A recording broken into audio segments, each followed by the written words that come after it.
Hi guys, so andito kami sa bago naming bahay. And so actually inaantay ko lang yung agent para makapasok kami sa loob. And yeah, for today's video tayo po ay magkakaroon ng pre-possession tour sa loob ng bahay. So ang turnover kasi ng bahay na to will be on February 2025. So meron pa kaming like 2 months bago mabigay totally yung bahay sa amin. So nakakatuwa dahil after 2 years ng stay namin dito sa Canada ay ayan, meron na kaming matatawag namin sarili naming bahay. So maganda yung weather natin ngayon. Nandito kami sa community along north of Edmonton. And hindi ko lang pwede i-disclose, no, kasi for privacy na rin namin.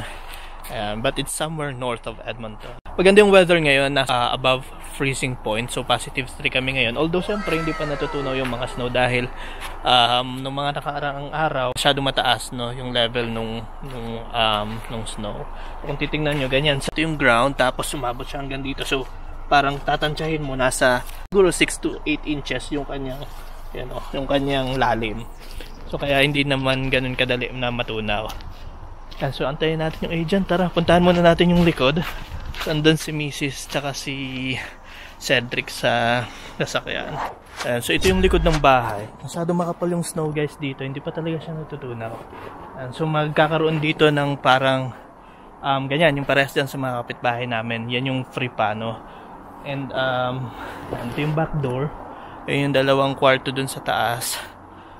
Tapos yung garage niya, kung makikita nyo dito sa gilid ko, ayan,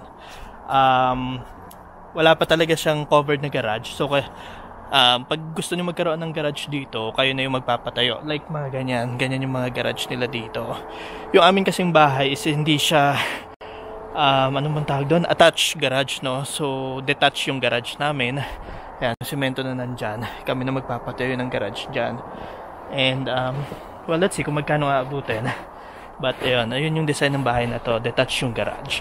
May mga bahay din kasi dito na yung garage is attached. So medyo pricey lang talaga yung mga yun.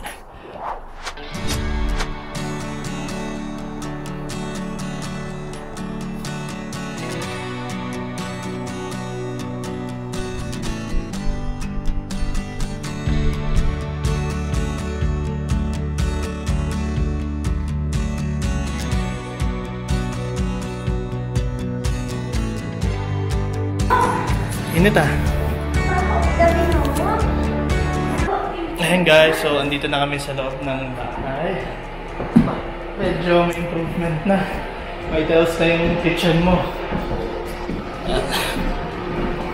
So ito yung partial na itsura ng magiging kitchen namin with the island.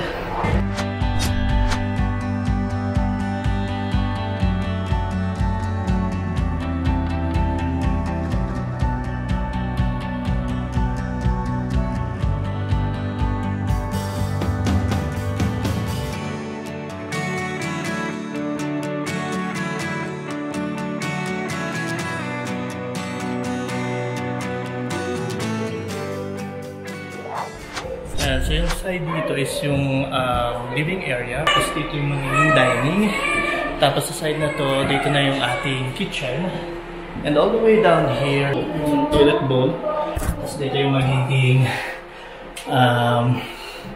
salamin and lababo niya.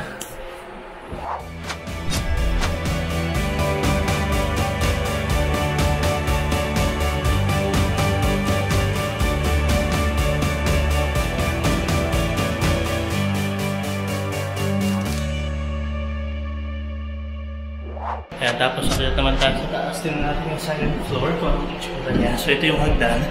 Gagawin nila dito is carpeted to. So syempre ngayon under pa rin construction kaya wala pang carpet. Ayan, masyado pang maalikabok. Yan, so ito yung itsura ng second floor natin. Nandito yung common area. Tapos nandito yung yung master's bedroom dito sa side na to. So, parang hindi nyo makita. Ayan. So ito sa side na to yung master's bedroom. Tapos dito naman banda, ito yung 2 bedroom natin. I think ito yata yung sa stackable yung sa labahan. So stackable siya, meaning pwede mong pagpatung yung washer and the dryer. Tapos dito naman sa side na to, ito na yung ating common bathroom. Ito siya. Of course, yung kanyang lababo. And then, yung bathtub.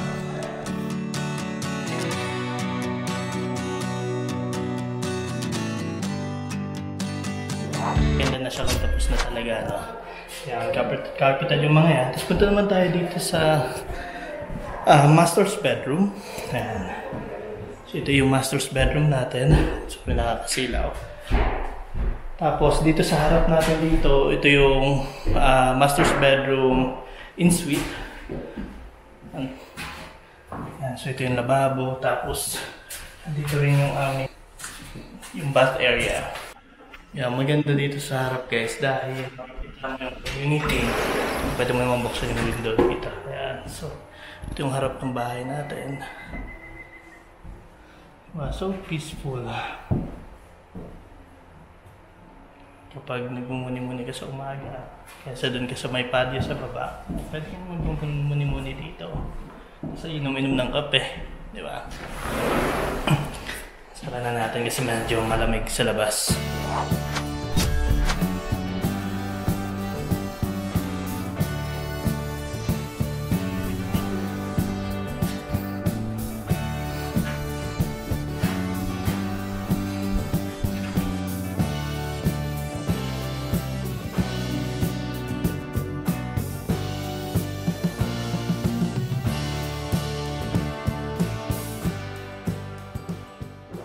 And to be honest, guys, naging possible naman talaga yung pag-acquire namin ng bahay na to with the help of my in-laws, and I would like to give credit naman to them na binigay kami ng assistance sa down payment nitong bahay na to. So, kaya mabilis din yung naging approval namin. And yan, tapos tuloy-tuloy naman yung magiging bayad namin hanggang 20 or 25 years. Hindi ko na maalala, but anyway, yun, may mortgage kami na babayaran pa rin, continuous yun.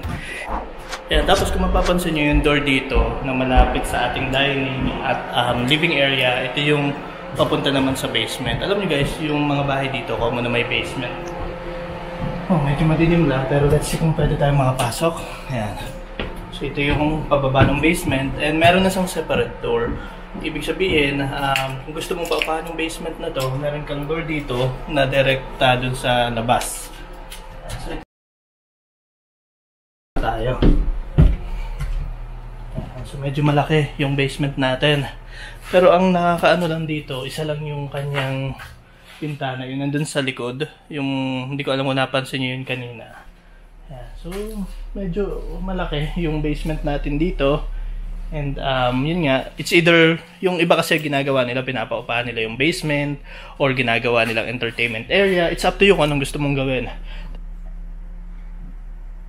Ayan, so dito yung sa cooling mo, sa heating, electrical, water system. So dito yata sila lahat.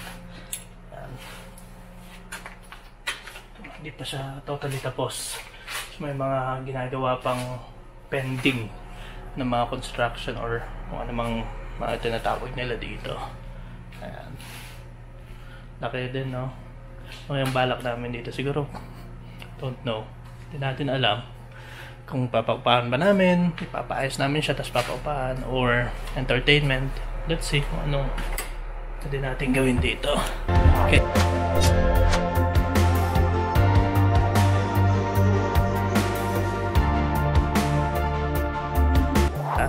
And that's the end of my pre-possession house tour natin dito sa bahay.